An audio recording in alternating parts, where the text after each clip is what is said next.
Welcome students. आज हम पढ़ेंगे non token based algorithm, Lampert algorithm for mutual exclusion conditions in distributed system. Non token based के बारे में बात करते हैं। नॉन टोकन बेस्ड हमारा एल्गोरिथम्स जो होते हैं उसमें हमें टोकन पास करने की ज़रूरत नहीं रहती है। ठीक है, विदाउट टोकन हम वर्क करेंगे। यहाँ पर हमें टोकन की जगह जो ज़रूरत पड़ती है वो टाइम स्टैम्प की ज़रूरत पड़ेगी। जैसे कि हमने फर्स्ट यूनिट में भी पढ़ा था कि टाइम स्टैम्प की हमें ज़रूरत पड़ेगी जब भी कोई प्रोसेस हमारा एग्जीक्यूट होगा, जब भी कोई इवेंट हमारी एग्जीक्यूट होगी तो वो एक टाइम स्टैम्प सेंड करेगी। वो टाइम स्टैम्प सेंड करेगी जितने भी किसी रिसोर्स के लिए अदर साइट्स रिक्वेस्ट कर रही हैं उन सभी को। फिर उनके टाइम स्टैम्प में कंपेरिजन होगा, जिसका टाइम स्टैम्प मिनिमम होगा वो अपने क्रिटिकल सेक्शन को एग्जीक्यूट कर जाएगी। ये हमारा नॉन टोकन बेस्ड एल्गोरिथम इसी तरीके से हमारा वर्क करता है, टाइम स्टैम्प पर वर्क करता है। तो आज के लेक्चर में हम पढ़ेंगे लैम्पर्ट एल्गोरिथम के थ्रू हम किस तरीके से म्यूचुअल एक्सक्लूशन कंडीशन को अचीव करते हैं। ये हमारा एक सेट है, रिक्वेस्ट सेट है S1 S2 S2 SN। इसमें हमारी नंबर ऑफ साइट्स जो कि वेटिंग कर रही हैं किसी रिसोर्सेज का। देन लैम्पर्ट एल्गोरिथम जो हमारा वर्क करता है वो फीफो पर वर्क करता है। फीफो मीन्स जो ये रिक्वेस्ट करेंगी उस रिक्वेस्ट की जो भी इंफॉर्मेशन हमारी स्टोर्ड होगी टाइम स्टैम्प के बेसिस पर वो एक क्यू में जाके स्टोर होगी जो कि फीफो पर वर्क करेगा। First in and first out पर वर्क हमारा करेगी। जिसकी रिक्वेस्ट फर्स्ट आएगी वो एग्जीक्यूट क्रिटिकल सेक्शन पहले करेगी, देन जिसकी सेकंड होगी एंड सो ऑन। क्लियर। अब लैम्पर्ट्स एल्गोरिथम्स की हमारी 3 कंडीशंस होती हैं। फर्स्ट वन हमारी रिक्वेस्टिंग स्टेज होती है, सेकंड वन हमारी एग्जीक्यूटिंग स्टेज होती है और थर्ड वन हमारी रिलीजिंग स्टेट होती है। ठीक है, तो ये जो रिक्वेस्टिंग स्टेट है ये रिक्वेस्ट कर रही है requesting for critical section. Requesting for critical section, कोई प्रोसेस जब अपना क्रिटिकल सेक्शन एग्जीक्यूट करना चाह रही होती है वो तो अपना रिक्वेस्ट करती है। इसमें 2 कंडीशंस हैं हमारी, first and second. First condition क्या कहती है, ठीक है, मैंने आपको पहले भी बताया था लैम्पर्ट्स एल्गोरिथम में नॉन टोकन बेस्ड में कि हमें यहाँ पर एक क्यू की जरूरत पड़ती है। तो मैंने SI के लिए एक क्यू बना दी है और एक SJ के लिए बना दी है। ये नीचे वाली क्यू मेरी SJ की क्यू है, ये जो मेरी बॉटम वाली की क्यू है वो SJ की क्यू है और ये वाली मेरी SQ की SI की क्यू है, सॉरी। तो अब हम इसमें फर्स्ट पॉइंट है हमारा कि कोई भी रिक्वेस्ट हमारी जाएगी वो from SI to SJ, I mean कि कोई भी साइट क्रिटिकल सेक्शन एग्जीक्यूट करना चाह रही है तो वो रिक्वेस्ट करेगी, ठीक है, SJ से। रिक्वेस्ट मीन्स वो अपनी एक टाइम स्टैम्प सेंड करेगी SJ को, एक मैसेज सेंड करेगी जिस मैसेज के साथ उसका टाइम स्टैम्प होगा TSI। अगर मैं आई की बात कर रहा हूँ तो TS four time stamp, I4 आई का टाइम स्टैम्प सेंड करेगी SJ को। SJ क्या है, मेरा वो साइट है जो कि रिसीविंग साइट है, सपोज करो। ठीक है, ये नंबर ऑफ साइट्स मेरी हो सकती हैं। और SI क्या है, मेरी जो कि साइट्स मेरा डेटा सेंड कर रही है, ठीक है, सॉरी, जो कि मैसेज सेंड कर रही है विद टाइम स्टैम्प की वो अपना क्रिटिकल एग्जीक्यूशन एग्जीक्यूट करना चाह रही है। देन अगर मैं रिसीविंग एंड की बात करूँ, जब इसके पास ये मैसेज आएगा, हो सकता है कि ये जो नंबर ऑफ प्रोसेस है या ये जो SJ मेरी प्रोसेस है, मैं SJ ही बोल देता हूँ, ये भी अपना क्रिटिकल सेक्शन एग्जीक्यूट करना चाह रही हो।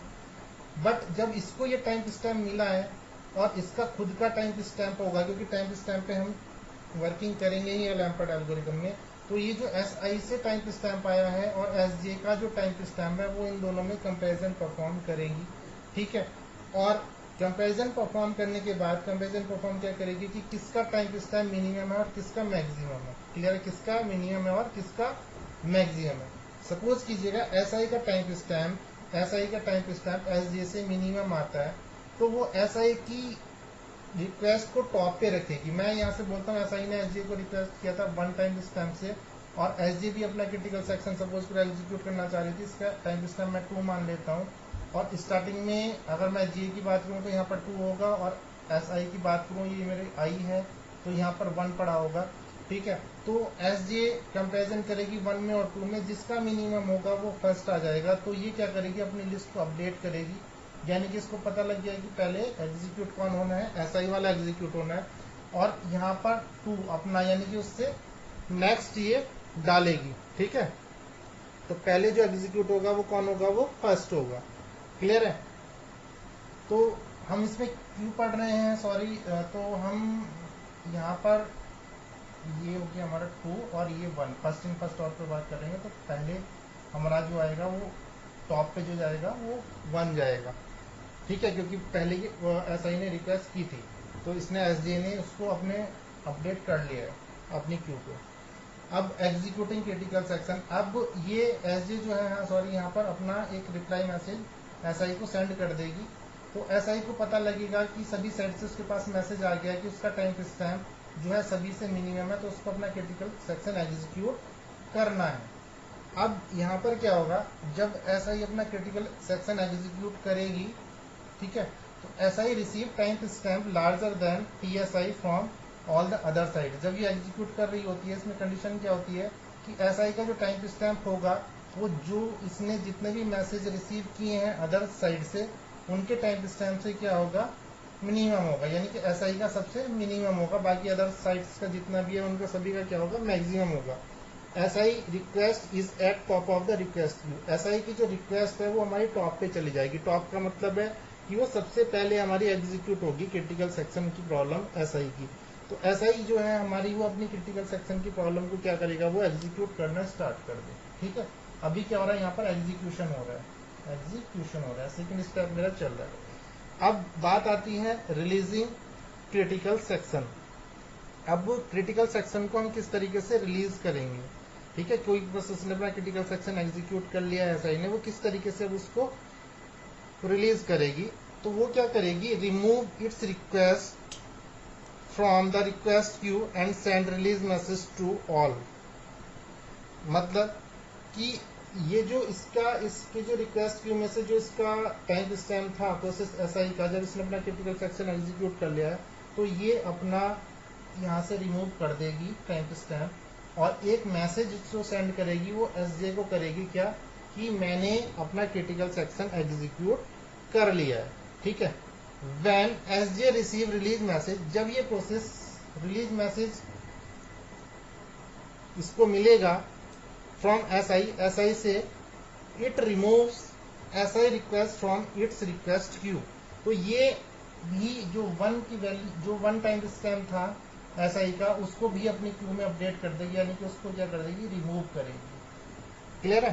तो इस तरीके से एसआई ने क्रिटिकल सेक्शन को एग्जीक्यूट किया और उसने उसको रिलीज कर दिया। ऐसे ही अगर जो अब सपोज करो एसजे प्रोसेस एग्जीक्यूट होना चाह रही होगी अपना क्रिटिकल सेक्शन, तो अब वो अपना एग्जीक्यूट, उसका क्रिटिकल सेक्शन एग्जीक्यूट हो जाएगा। एंड इसी तरीके से नंबर ऑफ प्रोसेस अगर जो और वेटिंग में होंगी अपना क्रिटिकल सेक्शन एग्जीक्यूट करना चाह रही होंगी, वो भी अपना क्रिटिकल सेक्शन एग्जीक्यूट कर पाएंगी। अब इसको एक एग्जाम्पल से ले लेते हैं। यहाँ पे मैंने एक एग्जाम्पल लिया है। ठीक है, ये मेरी साइड्स है S1, S2 एंड S3। मैंने इस एग्जाम्पल में S2 को सबसे पहले इसने मैसेज सेंड किया है। ठीक है, तो मैं इसको एज्यूम कर रहा हूँ कि ये मेरा सपोज कीजिएगा SI हुआ, और जो SJ हुआ ये मेरा SJ ये भी हो गया, और इसको भी मैं SJ बोल सकता हूँ। ठीक है ना, तो ये SI है।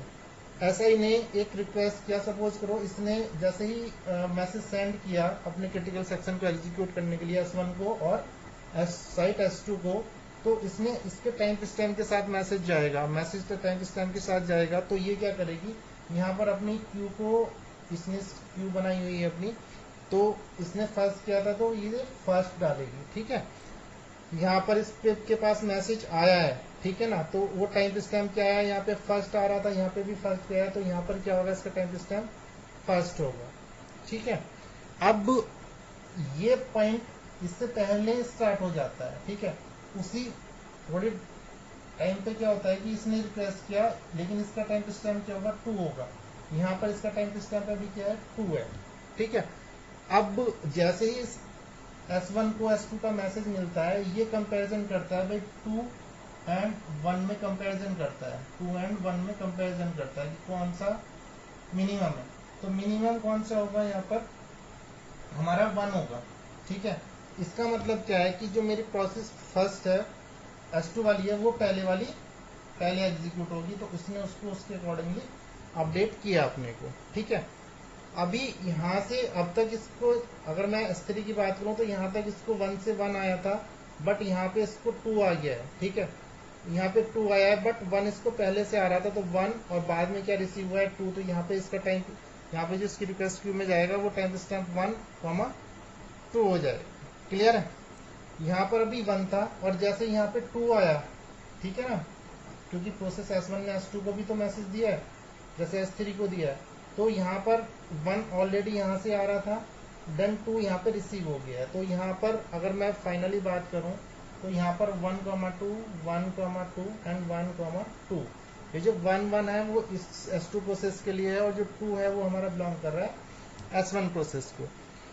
तो अब जब इनके पास अभी हमने रिक्वेस्ट भेजी है, जब रिक्वेस्ट भेजी है तो रिप्लाई मैसेज भी आएगा, रेस्पॉन्स आएगा, ठीक है। तो रेस्पॉन्स को मैंने डॉटेड लाइन से किया है, जैसे कि S2 ने S1 को दिया था तो इसका रेस्पॉन्स मैंने डॉटेड लाइन से S2 को दिया कि आप कर सकते हैं, ठीक है, एग्जीक्यूट कर सकते हैं। देन यहाँ से मैसेज इसके पास आया, ये भी एग्जीक्यूट कर सकता है, और इसने भी जो अपडेट करके एक मैसेज उसको दिया कि मेरा टाइम स्टैम्प आपसे मिनिमम है, ठीक है। वो ऑलरेडी इसको यहाँ से भी पता लग रहा है, लेकिन इन्होंने सबने एक रिप्लाई मैसेज दिया है, ठीक है।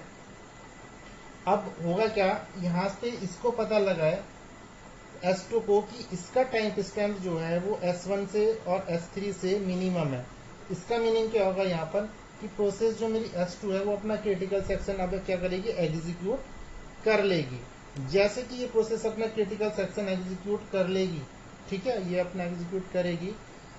एग्जीक्यूट करने के बाद ये फिर से एक रिलीज मैसेज सेंड करेगी S1 को और S2 को, ठीक है, जो कि मैंने पहले भी डिस्कस किया था कि मैंने अपना क्रिटिकल सेक्शन एग्जीक्यूट कर लिया है, अब आप अपना क्रिटिकल सेक्शन एग्जीक्यूट कर लीजिएगा।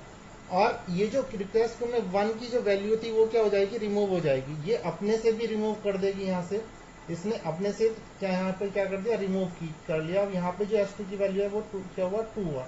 जैसे इसके पास मैसेज मिलेगा तो अभी तक तो क्या आ रहा था, यहाँ पे 2 आ रहा था, 1 और 2 था, बट जैसे इसने मैसेज दिया कि मैंने अपना क्रिटिकल सेक्शन एग्जीक्यूट कर लिया और 1 को रिमूव कर दिया, तो इसके पास भी जब मैसेज पहुंचेगा तो ये भी 1 को क्या करेगी, रिमूव कर देगी। इसके पास भी क्या बचेगा, 2 बचेगा, और इस प्रोसेस के बाद भी क्या बचेगा, 2 बचेगा। और अब प्रोसेस मेरी जो 2 है, जिसका टाइम स्टैम्प 2 था और साइट मेरी S1 थी, वो अपना क्रिटिकल सेक्शन अब एग्जीक्यूट कर जाएगी, क्योंकि अभी जो टॉप पर है वो मेरी S1 साइट का टाइम स्टैम्प है जो कि 2 है यहाँ पर। तो अब मेरा 2 एग्जीक्यूट हो जाएगा। तो स्टूडेंट्स, ये था Lamport's algorithms achieve mutual exclusion condition in distributed deadlock system. I hope ये आप सभी का क्लियर होगा।